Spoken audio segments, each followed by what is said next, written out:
Merci beaucoup de nous rejoindre. Thank you very much. Sadiq, you're going to tell me a little bit more about basically why you're here, why a day as today, where the idea is to put together big corporations and startups. Why that makes sense for you? Just and maybe introduce yourself to start with. Yeah, so I'm Sadiq. I'm the Chief Commercial Officer at Theodo. Originally a French company, and we've now grown across to the UK now, so we're at 200 people across the globe. I guess, so what we do is we build web and mobile applications for startups, for SMEs, for corporates. And I guess days like this, it helps us where we feel perhaps we're extremely busy and day to day you haven't got time to put your head up, to actually put your head up and say, are there other companies that maybe we can learn from? Are there other companies that we can actually help? Are there companies that want to engage with us or we want to engage with them, but we never get the chance to have that conversation? So I think days like today, it's really about bringing that together, bringing these larger companies to say, look, we do need help, and startups saying, we can help you, and having that conversation. So we enjoy coming out. We love being part of the French Chamber as well, and it's that first time for LeBridge, and so far so good, so enjoying it. So what's your sense of what the startups who come here need, basically? What do they come here because they think they're going to get capital from the big corporations? They need they need the network. They need money. They need what do they need really? I think the needs are so varied, right? Depending on your business, depending on the industry, depending on how long you've been around. There's usually like this negative connotation that exists that if you network, it's simply because you want to put cash in your pocket straight away.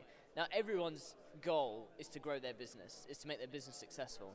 But in order to do that, you need to give and take, give and take, give and take. And I think startups, if they come with the right attitude, and similarly if corporates come with the right attitude, they can benefit so much from one another. I have this thing in my head that very often I want to speak to N+1, and in order to speak to him, I need to speak to you first. And how do I get you to introduce me to him? Well, I need to help you. So how can I help you? Oh, I need to introduce you to this person. Okay, I can introduce you to him. You can do me the favor. And it's just starting to make those friendly connections in business rather than I'm only going to be your friend if you give me £100,000 tomorrow or if you invest in my business tomorrow. So I think startups need to recognize that, corporates need to recognize that, and then all of a sudden, any need you have, be it hiring help, be it legal help, be it whatever, being pointed in the right direction from people who have been through those experiences before you, it's just a win-win for everyone. There is this ambivalence, some would say this schizophrenic relation of startup with big corporations, right? The idea that a lot of people chose to work in startups to fund a startup because they didn't want to go work for big corporations, right? They're out of business schools or engineering school. Most people now want to have their own startups or work for startups rather than a big corporation. But at the same time, a lot of those startups, especially the ones that are here today, are in the B2B. So they need corporation, that's their clients. So how do you go beyond that divide between startups and big corporation again? How do you bridge, because that's the name today, that gap? Sure. We come in with a very, I'd say, intense culture whenever we work with, if you're a startup, be you an SME or a large corporate. I take a large insurance company that we work here quite predominantly with in the UK, and we've kind of embedded within their company as almost like a startup incubator for them, as a company delivering multiple products. So we don't shy away from the fact that we're going to bring a different culture. And we say once we're looking to partner with such companies, look, we're going to shake you a little bit. If you like it, let's work together. If you're not going to like it, it's probably not the best idea. But I think it's just being a little bit upfront about it and saying, that's what we're going to bring. We love working with corporates who are receptive to that. But if you're not receptive to the shake, I think, well, we probably won't work with you, but more largely, the market's not going to be wanting your service for much longer.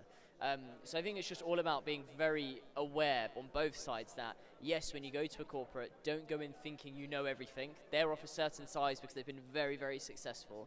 And equally, corporates looking back and saying, you know what, maybe the startup will bring that energy that we've dropped off a little bit. Maybe they'll bring that little insight into the market that we've not quite seen.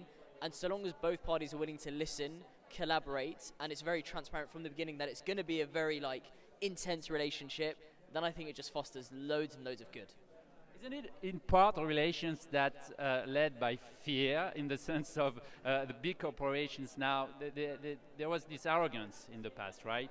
Now, that's not there anymore. All the big corporations know that they are very fragile organization, that they could die. There is General Electric, who's not dying, but General Electric is not as dominant as it used to be, and it went very fast. We heard the name Nokia or Motorola this morning, right? So there are a lot of examples of huge dominant corporations that are not so dominant or disappearing or disappeared. So is it what drives this need from the corporation? Do you feel the fear? I mean, I'll be honest, it's really interesting. Whenever we speak to a corporate, usually they'll say, oh my God, I've seen this application that's just come out and it's a direct challenge to our business. What do we do about it? And it's usually they're inspired by a startup that's already started and they're like, they're coming for us, we need to react. So I think there is a notion of fear, that's a given. But I think there's a fear. If you're a corporate or a startup, there's always fear. And that fear manifests itself from what? It manifests itself from market demands. And so long as your business is responding to market demands at all times, so long as if you are in services or you're in product, you're listening to what the market wants, you're listening to your customers, but then most importantly, once you've listened, you can transition quickly into reacting and building and serving your customers, then you're fine. If you listen, and you hold lovely little talk, you hold lovely events where you say, we're going to listen to what consumers want, but you don't do anything about it, then you're in trouble. So listen and react, and then you'll be fine.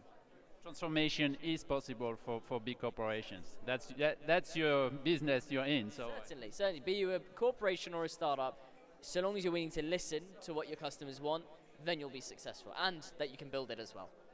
Fantastic. Well, Sadiq, thank you very much for this. All the best.